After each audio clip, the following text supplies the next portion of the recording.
Hello everyone. जैसा कि मैं आप सभी को पहले ही नोटिस दे दी थी कि 10 सितंबर से आप सभी का टीचिंग एप्टीट्यूड का क्लास चलेगा। तो आज सबसे पहले टीचिंग एप्टीट्यूड में हम लोग बेसिक ऑफ एजुकेशन के बारे में जानेंगे कि शिक्षा का आधार क्या है। तो जब भी हम लोग किसी भी चीज़ को जब पढ़ते हैं तो उसमें क्यों, कैसे और क्या आता है। जब भी हम लोग कुछ पढ़ते हैं तो उसमें क्या आता है, क्यों, कैसे और क्या। तो इसमें क्यों का जवाब कौन देगा, कैसे का जवाब कौन देगा और क्या का जवाब कौन देगा। तो क्यों क्यों का जो जवाब है वो दर्शन शास्त्र देगा। क्यों का जवाब कौन देगा, दर्शन शास्त्र। अब आप लोग को ये मैं बता देती हूँ कि दर्शन शास्त्र क्या होता है। तो दर्शन शास्त्र वह व्यक्ति जो दर्शन शास्त्र का अध्ययन करता है, वह व्यक्ति जो दर्शन शास्त्र का अध्ययन करता है उसी को दर्शन शास्त्र कहते हैं। मतलब अस्तित्व ज्ञान, मूल तर्क, मन और भाषा से जुड़े सम्मान और सवालों का अध्ययन ही दर्शन शास्त्र कहलाता है। अब इसमें आता है कैसे। कैसे का जवाब जो है वो मनोविज्ञान देता है। कैसे का जवाब कौन देता है, मनोविज्ञान देता है। मनोविज्ञान का मतलब यहाँ पर ये होता है कि वह व्यक्ति जो मन और व्यवहार के अध्ययन में विशेषता रखता है उसी को मनोवैज्ञानिक कहते हैं।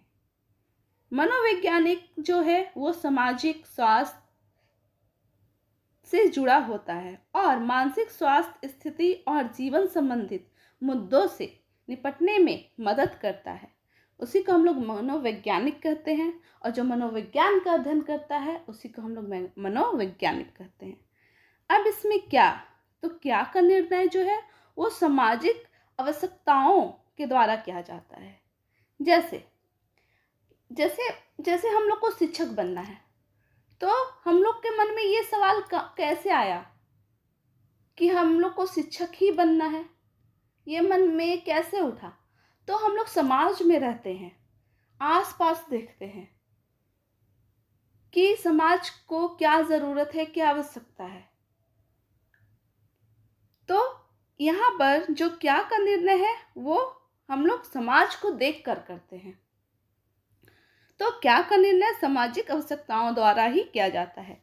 इसलिए शिक्षा जो है वो दार्शनिक, मनोवैज्ञानिक और समाजशास्त्री आधार पर आधारित है।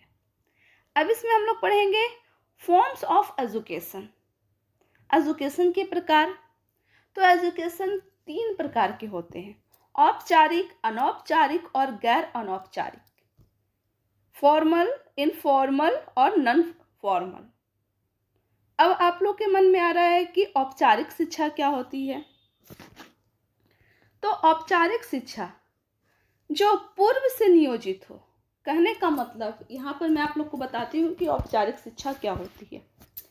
जैसे मतलब जो पहले से निर्धारित हो कि मुझे, जैसे हम लोग बच्चे जो होते हैं वो स्कूल जाते हैं, उन्हें पता है कि कितने बजे स्कूल जाना है, उनका टाइम निर्धारित है स्कूल जाने का कि कितने बजे स्कूल जाना है, 8 बजे जाना है और 12 बजे स्कूल में छुट्टी हो जाएगी। अब स्कूल में जाकर क्या क्या पढ़ना है वो भी पहले से तय है। मतलब एक रूटीन के हिसाब से जो शिक्षा प्राप्त किया जाता है उसी को औपचारिक शिक्षा कहते हैं।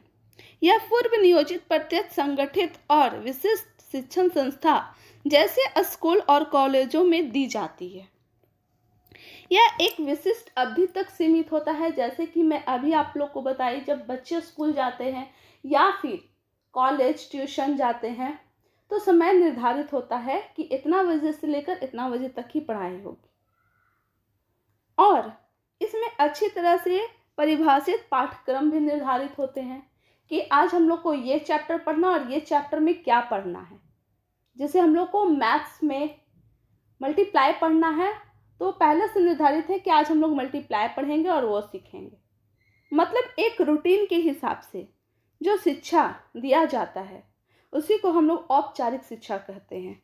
यह योग्य और प्रशिक्षित शिक्षकों द्वारा दिया जाता है, ये औपचारिक शिक्षा है। यह विभिन्न स्तरों पर होता है, जैसे प्राथमिक, माध्यमिक उच्चतर माध्यमिक कॉलेज में, यूनिवर्सिटी में और तरह तरह के तकनीक और व्यावसायिक क्षेत्रों में हो सकता है। तो आप लोग को समझ में आ गया होगा कि औपचारिक शिक्षा क्या होता है। अब बात आती है कि अनौपचारिक। तो जस्ट उसका अपोजिट, औपचारिक का अपोजिट अनौपचारिक होता है, जिसमें कुछ भी लिमिट नहीं होता है, कुछ भी सीमित नहीं होता है। जैसे जो शिक्षा हम लोग समाज में रहते हैं, समाज से सीखते हैं, घर परिवार से सीखते हैं, कुछ भी कहीं से भी जो ज्ञान प्राप्त होता है, मतलब उसमें कोई पाठ्यक्रम सीमित नहीं है कि इतना पढ़ना है, ना कोई टाइम निर्धारित है। जो हम लोग देख कर सीखते हैं आसपास, उसी को हम लोग अनौपचारिक शिक्षा कहते हैं। अब बात आती है गैर औपचारिक शिक्षा। तो गैर औपचारिक शिक्षा क्या होता है?